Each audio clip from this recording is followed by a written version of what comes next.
وبركاته. ازيكم حبايبي؟ عاملين ايه؟ وحشتوني جدا جدا جدا. قبل ما نبدأ الفيديو احب اقول لكم كل سنة وانتم طيبين ورمضان كريم عليكم وعلى الأمة الإسلامية جميعا يا رب. النهاردة هنعمل مع بعض كنافة، بس قبل ما نبدأ الفيديو نصلي على الرسول عليه أفضل الصلاة والسلام، ويلا بينا ندخل على الفيديو بتاعنا ونشوف هنعمل ايه. طبعا كان معانا كنافة. الكنافة دي انا كنت جايباها قبلها بيوم عشان احطها في الفريزر الاول او في الديب فريزر الاول قبل ما استخدمها. طبعا طلعتها معايا مجمدة كده، وابتديت زي ما شفتوني بقيت اقطعها او افركها كده ناعم جدا. اهم حاجة ان احنا نخليها ناعمة جدا زي ما وريتكم في اول الفيديو.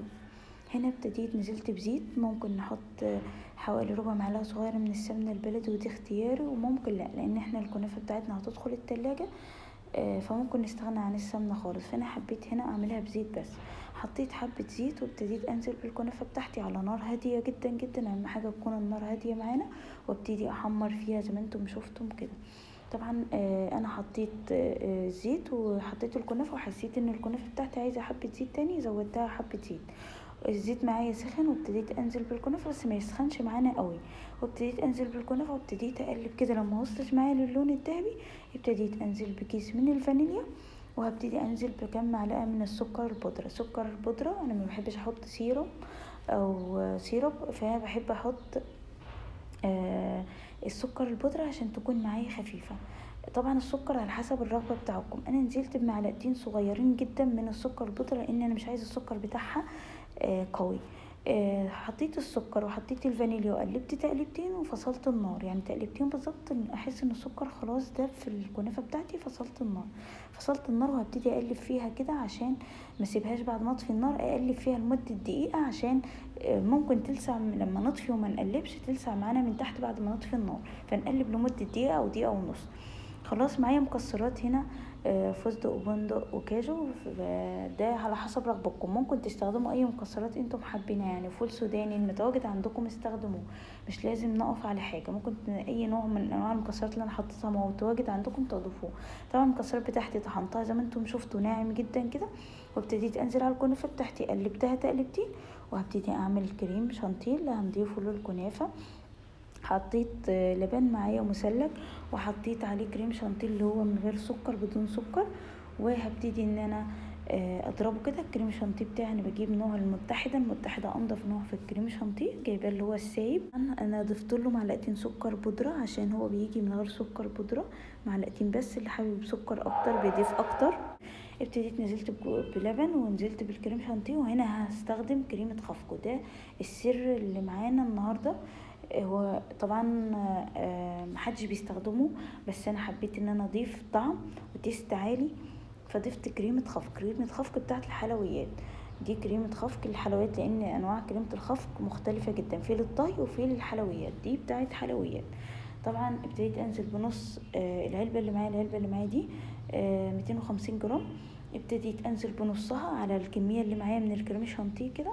طبعا في ناس كتير ما بتستخدمهاش، انا حبيت استخدمها عشان اعلي التست معايا او تديني طعم حلو جدا جدا. وهقول لكم ليه طعمها حلو. لان لما بنجيبها من بره من اي محلات ما بتضيفش الكريمه الخفق دي او القشطه. عندكم قشطه تضيفوا وكريمه خفق تضيفوا، بس بنضيفها في اخر ضربتين للكريم شانتيه، ما بنضيفهاش في الاول عشان ما تخرجش معانا. بنخلص ضرب في الكريم شانتيه خلاص عمل فوم معانا، بنبتدي نضيف من القشطه او كريمه الخفق في الاخر خالص.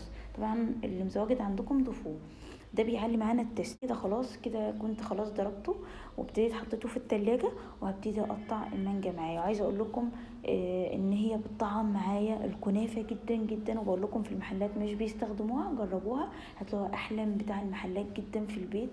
انا اشتريتها من، يعني هوريكم دلوقتي اللي انا اشتريتها وما كانتش اقسم بالله حلوه خالص.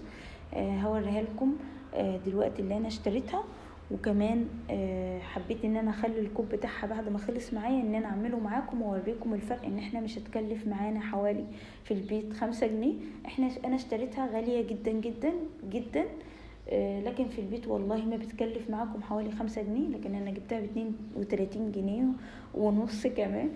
ففي البيت عملتها ما كملتش معايا الكوباية 5 جنيه، وهوريكم نفس الكوبايه عملت فيها عشان اوريها لكم في الفيديو، وهوريكم اللي انا اشتريتها برضو في الفيديو، يعني انا مصوراها صوره عشان او فيديو مقطع صغير عشان اوريكم اللي انا اشتريتها. وكمان بعد ما عملت وحبيت اضيف لكم المقطع ده واضيف لكم اللي انا عملتها في نفس الكوبايه، ما كلفتش معايا خالص ورحت اشتريتها غاليه في البيت. وكمان كانت في البيت اطعم، اقسم بالله اللي انا جبتها من بره من المحل ما عجبتش ولادي، اقسم بالله اترمت عليتها. واللي انا عملتها في البيت عجبتهم جدا جدا، ومن ساعه ما جربوها في البيت وبيخلوني اعملها لهم كل يوم، لانها حلوه جدا جدا وخفيفه جدا جدا في البيت. وكمان احنا ضفنا لها طعم حلو قوي، وكمان رخيصه مش مكمله معانا 5 جنيه. فهذه كوبايه صغيره جدا ما تجيش معلقتين، وجايباها ب32.5، والله ما تكمل معلقتين او 3، لكن في البيت ما بتكلفش 5 جنيه. فحبيت اعملها معاكم. وكمان احنا بنضيف لها اطعم كمان من عندنا من البيت، فبتخليها حلوة جدا جدا، ونقدر ان احنا نظبط السكر بتاعنا فيها. لكن بتجيبوها من بره بيكون السكر عالي، مش متضاف لها كريمة الخفق ولا القشطة، فالحاجات دي بتزود التست معانا والطعم معانا. احنا بنضيفها في البيت.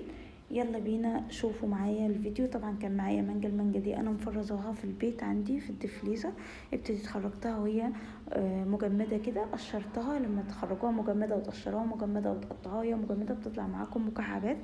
قطعتها زي ما انتم شفتوا مكعبات صغيره جدا جدا، وخلاص هضيفها زي ما انتم شفتوا كده. عملت طبقات، الطبقات دي زي ما انتم عايزين، انتوا اللي بتعملوها، انتوا اللي بتختاروا طريقه الطبقات بتاعكم، ودي اختياريه.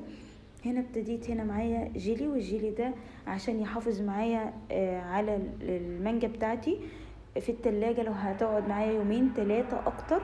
فالجيلي ده هو السر ان هو يحافظ على لمعة المانجا، ويحافظ على المانجا معايا ان هي ما تبقاش طرية كده، فبيحافظ على شكلها ولمعتها. ابتديت كده جبت شويه ميه سخنين ونزلت عليهم بحبه من الجيلي صغيرين ودوبتهم، وابتديت ان انا اعمل المانجا بتاعتي ادهنها كده من على الوش واحطها في التلاجة. هنا اتفضل معايا حبه من الكنافه دي مش هرميها، هعمل بيها وصفه تانية معاكم في نفس اليوم، بس في فيديو تاني منفصل غير ده. هعمل معاكم وصفه تانية هتشوفوها معايا في الفيديو الجاي. وهنا خلاص خلصت معايا دي الكوبايه اللي بوريها لكم، دي اللي انا اشتريتها ب32.5 اهي، مش هقول لكم عليها. طبعا انا عملتها زي ما انتم شفتوا كده، ما كلفتش معايا خالص، وعملتها يعني ما كلفتش معايا 5 جنيه. وكمان ضفنا اطعم من عندنا، ضفنا المكسرات. طبعا المكسرات انا ضفت حبه مكسرات على الكنافه، هما ما بقاش ضايفين المكسرات على الكنافه، احنا ضفنا حبه مكسرات ناعمه في البيت كمان. ده كل ده احنا ضفنا اطعم عندنا في البيت بحاجات صغيره جدا، اضافات هما ما بيضيفوهاش في المحلات خالص. دلوقتي هوريكم الكوبايه اللي انا اشتريتها اهي. دي اشتريتها زي ما قلت لكم ب32.5، انا عملتها في البيت زي ما انتم شفتوا قدامكم، هي ما كملتش معايا 5 جنيه. وده كان الفيديو بتاعي، يا رب يعجبكم. ما تنسونيش في اللايك وفي الشير والسبسكرايب وتفعيل الجرس والاشتراك في القناه، وكملوا فيديوهات للاخر. والسلام عليكم ورحمه الله وبركاته.